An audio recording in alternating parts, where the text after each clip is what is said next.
Hello, my self Rajendra Sharma. आज हम पदार्थों के बारे में चालकता का अध्ययन करेंगे। जो सब्सटेंस या पदार्थ जो होते हैं वो चालकता के आधार पर हम उन्हें 3 भागों में बांट सकते हैं। 3 भागों में हम उनको डिवाइड कर सकते हैं। तो पहला है कंडक्टर्स, दूसरा सेमीकंडक्टर्स और तीसरा इंसुलेटर। कंडक्टर्स वो होते हैं जो विद्युत के चालक होते हैं। उनकी जो प्रतिरोधकता होती है वो बहुत कम होती है, लेकिन जो चालकता होती है वो बहुत अधिक होती है। जबकि जो अर्धचालक होते हैं या सेमीकंडक्टर्स जो होते हैं वो उनकी जो चालकता होती है वो चालक पदार्थों से कम होती है, लेकिन कुचालक पदार्थों से अधिक होती है।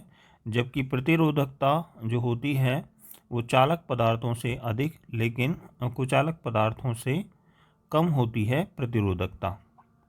जबकि जो कुचालक होते हैं या इंसुलेटर्स जो होते हैं उनकी चालकता बहुत कम होती है और प्रतिरोधकता बहुत अधिक होती है। प्रतिरोधकता अधिक होती है और चालकता बहुत कम होती है इंसुलेटर्स में।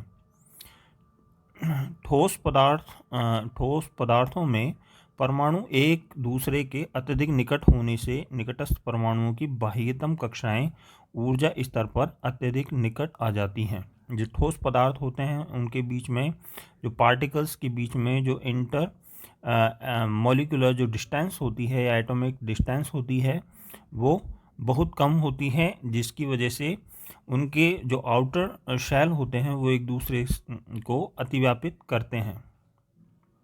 इसलिए ठोस में परमाणु वियुक्त परमाणु की तुलना में भिन्न व्यवहार करते हैं, क्योंकि आउटर जो शेल है उसमें इलेक्ट्रॉन्स जो होते हैं वो एक दूसरे जो एटम्स या मॉलिक्यूल्स होते हैं उनमें जा सकते हैं। इसी से ऊर्जा बैंडों का निर्माण होता है। इसी आधार पर ऊर्जा स्तर पर जो एनर्जी बैंड है उनका निर्माण होता है। वह ऊर्जा बैंड जिसमें संयोजकता इलेक्ट्रॉनों के ऊर्जा स्तर समाविष्ट हैं संयोजकता बैंड कहलाता है। मतलब जो वैलेंस इलेक्ट्रॉन होते हैं जिस एनर्जी लेवल पे होते हैं उसे ही हम वैलेंस बैंड कहते हैं। संयोजकता बैंड के ऊपर स्थित बैंड को चालन बैंड या कंडक्शन बैंड कहते हैं। संयोजकता बैंड के ठीक ऊपर की तरफ, यानी इसका जो एनर्जी लेवल होता है वो वैलेंस बैंड से अधिक होता है संयोजकता बैंड का। बिना किसी अतिरिक्त ऊर्जा के सभी इलेक्ट्रॉन संयोजकता बैंड में रहते हैं।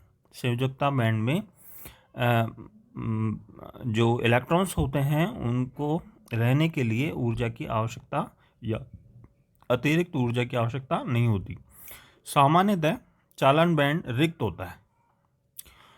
तो इसी आधार पे हम जैसे चालक पदार्थों में क्या होता है, अर्धचालक पदार्थों में क्या होता है और कुचालक पदार्थों में क्या होता है, इसी आधार पर हम इसको समझने की कोशिश करेंगे। एक्चुअली जो चालक पदार्थ होते हैं उनमें जो संयोजकता बैंड और चालन बैंड के बीच में गैप नहीं होता है, यानी वो एक दूसरे को अतिव्यापित करते हैं या उसमें गैप नहीं होता है, जिसको हम बैंड गैप कहते हैं। तो इसी वजह से चालक पदार्थों में जो वैलेंस बैंड है वहाँ से इलेक्ट्रॉन कंडक्शन बैंड में इजीली आ जाते हैं, यानी कमरे के तापमान पर भी आ जाते हैं। इसी वजह से चालक पदार्थों में विद्युत का संचालन इजीली हो जाता है। धातुओं में संयोजकता बैंड आंशिक रूप से रिक्त होता है। इससे इलेक्ट्रॉन निम्न स्तर से उच्च स्तर तक गति करके विद्युत चालन को संभव बनाते हैं। जबकि इंसुलेटर्स में ऐसा नहीं होता। इंसुलेटर्स या नॉन कंडक्टर्स जो होते हैं उनमें ऊर्जा अंतराल या जो बैंड गैप है वो बहुत अधिक होता है। आसानी से जो इलेक्ट्रॉन होते हैं वो वैलेंस बैंड से कंडक्शन बैंड में नहीं आ पाते। इसी वजह से विद्युत का चालन इन पदार्थों में नहीं होता है। अधातुओं में चालन बैंड क्योंकि रिक्त होता है अतः विद्युत चालन संभव नहीं है। अब हम इसको डायग्राम से समझ सकते हैं। तो जैसे ये संयोजकता, फर्स्ट डायग्राम को देखते हैं। संयोजकता बैंड और चालन बैंड के बीच में जो गैप है एनर्जी लेवल पर, वो ही ऊर्जा अंतराल या बैंड गैप कहलाता है। इसे डेल्टा Eg से दर्शाते हैं। जबकि अब दूसरे डायग्राम में हम देखते हैं तो कि जो संयोजकता बैंड और चालन बैंड है उसके बीच में गैप नहीं है, यानी वो एक दूसरे को अतिव्यापित करते हैं। तो ये जो डायग्राम है वो चालक पदार्थों को दर्शाता है, जिसमें कि जो ऊर्जा अंतराल है वो लगभग 0 के बराबर है।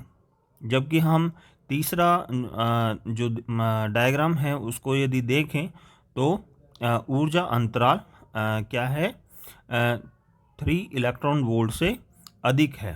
3 इलेक्ट्रॉन वोल्ट से अधिक है, तो अधिक होने के कारण ये इसमें क्या होता है कि जो इलेक्ट्रॉन्स होते हैं वो संयोजकता बैंड से और चालन बैंड में नहीं जा पाते। तो ये डायग्राम हमको दर्शाता है कि यह एक कुचालक पदार्थों के लिए है। जबकि जो फोर्थ डायग्राम है उसमें यह दर्शाया गया है कि ऊर्जा अंतराल या डेल्टा Eg का जो मान है वो 3 इलेक्ट्रॉन वोल्ट से कम है। तो इस कंडीशन में जो कमरे के तापमान पर कुछ इलेक्ट्रॉन संयोजकता बैंड से चालन बैंड में चले जाते हैं, लेकिन उनकी जो मतलब इलेक्ट्रॉनों की संख्या होती है वो काफ़ी कम होती है, आंशिक रूप से चले जाते हैं या उनको एनर्जी की आवश्यकता होती है।